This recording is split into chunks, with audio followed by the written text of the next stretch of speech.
बिस्मिल्लाहिर्रहमानिर्रहीम। अस्सलाम वालेकुम फ्रेंड्स। जी फ्रेंड्स, आज हम पढ़ने जा रहे हैं use of it and there. इस इट और there as a subject use होते हैं हमारे पास। आपने अक्सर देखा होगा कि सेंटेंस में हमेशा सबसे पहले हमारे पास सब्जेक्ट आता है, फिर वर्ब आता है, फिर ऑब्जेक्ट आता है।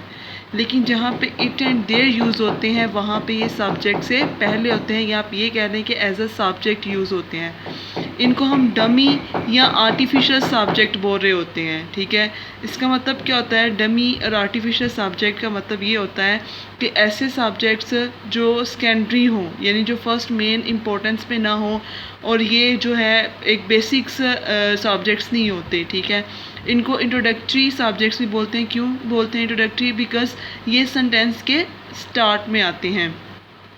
और आर्टिफिशियल सब्जेक्ट्स ये डमी इसलिए क्योंकि इनका अपना स्पेसिफिक मीनिंग नहीं होता, लेकिन ये सेंटेंस में यूज़ हो रहे होते हैं। एग्जांपल्स हैं, इट इज़ रेनिंग, बारिश हो रही है। यहाँ पे इट का कोई स्पेसिफिक मीनिंग नहीं है। There is some water in the jug, jug में थोड़ा पानी है। तो यहाँ पे भी देखें बेटा, इसका स्पेसिफिक अपना मतलब नहीं है, सिर्फ एक यूज़ हुआ है, स्टार्ट पे हुआ है। देयर भी स्टार्ट पे है, इट भी, इसलिए इनको हम इंट्रोडक्टरी सब्जेक्ट्स बोलते हैं, आर्टिफिशियल डमी बोलते हैं कि इनका कोई स्पेसिफिक मीनिंग नहीं होता, ये जस्ट एक इंट्रोडक्टरी के तौर पे यूज़ हो रहे होते हैं। ठीक है, अब हम देखते हैं कि यूज़ ऑफ देयर। देयर का हम यूज़ कहाँ कहाँ पे इस्तेमाल कर सकते हैं। सबसे पहले हमारे पास है come with number of quantities. There कहाँ पर आता है? जहाँ पर आप किसी चीज़ की क्वांटिटी को शो कर रहे होते हैं। There was a lot of rain last night. ठीक है, कि कहते हैं कि पिछली जो प्रीवियस नाइट थी वहाँ तब बहुत ज़्यादा बारिश हुई। तो लॉट ऑफ रेन यहाँ पे एज अ क्वांटिटी यूज़ हुआ है और इसको डोनेट कर रहा है देयर। देयर से स्टार्ट हो रहा है। फिर क्वांटिटी की बात करें तो नीचे देखें, there must have been more that 500 in the audience. यानी कि ऑडियंस में यकीनन तौर पर 500 से ज़ायद लोग होंगे। तो देयर मस्ट बी, ये भी क्वांटिटी को शो कर रहा है कि 500 से ज़ायद। फिर देयर किसके लिए सेकंड ऑप्शन पे डोनेट कर रहा होता है? ये किसी जगह को या प्लेस को या किसी समथिंग, किसी चीज़ के बारे में भी हमें लोकेट आउट कर रहा होता है। For example, they are toys at the bottom of the garden. ठीक है, गार्डन की नीचे सतह पर जो हमारे पास यहाँ ज़मीन के नीचे जो है हमारे पास कुछ खिलौने हैं। तो ये किसी प्लेस को, मैं कहती हूँ देयर आर सम गर्ल्स, ठीक है, वहाँ पर कुछ लड़कियाँ हैं। तो ये प्लेस को आइडेंटिफाई कर रहा होता है, टॉयज़ को भी। ठीक है, कि वो खिलौने कहाँ हैं, उनकी पोजीशन हमें बता रहा है। फिर ये इंडेफिनिट प्रोनाउंस को भी जो है आइडेंटिफाई कर रहा होता है, उसके बारे में बता रहा होता है।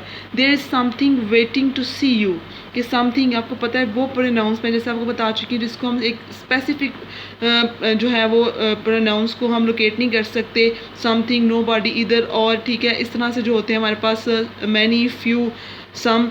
ठीक है, ये जो हमारे पास होते हैं इंडेफिनिट प्रोनाउन होते हैं, और ये इंडेफिनिट प्रोनाउंस को भी लोकेट करने के लिए यूज़ होता है। There is something waiting to see you. ठीक है, उसके बाद होता है नोट, ये है कि ये सिंगुलर भी यूज़ हो सकते हैं, प्लुरल भी यूज़ हो सकते हैं। देयर कैसे? सिंगुलर देखें, प्लुरल देखें, देयर आर सम गर्ल्स, वहाँ पर कुछ लड़कियाँ हैं, लेकिन देयर इज़ अ गर्ल, वहाँ पर एक लड़की है। ठीक है, तो ये सिंगुलर भी यूज़ होता है, प्लुरल भी यूज़ होता है। इसके बाद हम देखते हैं इट का यूज़। तो इट को हम सबसे पहले किसी बात, किसी टाइम के बारे में किसी टाइम के बारे में हम इस्तेमाल करते हैं, किसी टाइम को बताने के लिए, या किसी इवेंट के बारे में। कहते हैं कि इट इज़ नियरली 1 o'clock। ठीक है, या इट्स माई बर्थडे। ठीक है, या इसके आप कहते हैं किसी वेदर के बारे में अगर आपने इन्फॉर्मेशन देनी होती है, अब तब इसको यूज़ कर रहे हैं। For example, it is raining, it is lovely day. आप किसी के दिन के बारे में या किसी सीनरी के बारे में या किसी मंजर के बारे में बात करें तब भी इट यूज़ होगा। किसी जगह या किसी टाइम के बारे में बात कर रहे हैं, सॉरी जगह नहीं, किसी टाइम के बारे में, किसी फंक्शन इवेंट के बारे में बात करें तो उधर भी इट यूज़ होगा। जब आप किसी प्लेस के बारे में कोई ओपिनियन देते हैं तब भी यूज़ होगा। कैसी ओपिनियन? कि आप किसी जगह के बारे में कह रहे हैं कि ये कोल्ड प्लेस है, या इस घर में बहुत सर्दी है, तो ये जहाँ पे भी यूज़ होगा वहाँ पे हम कह रहे हैं कि इट का वर्ड यूज़ होगा किसी भी जगह को लोकेट करने के लिए। अब इसके अलावा हम टॉक अबाउट पीपल, लोगों के बारे में या अपने बारे में बात करने के लिए, अपने आप को इंट्रोड्यूस करवाने के लिए हम इट का वर्ड यूज़ करते हैं। फॉर एग्जाम्पल, कहते हैं इट्स मी। जब आप किससे बात कर रहे हो तो उसको अपने इंट्रोडक्शन देना, तो कहते हैं कि इट्स मी। बात टेलीफोन की हो तो आप कहते हैं हेलो इट्स रज़ा। ठीक है, इट्स मी। ठीक है, और इट्स हमेशा सिंगुलर यूज़ होता है।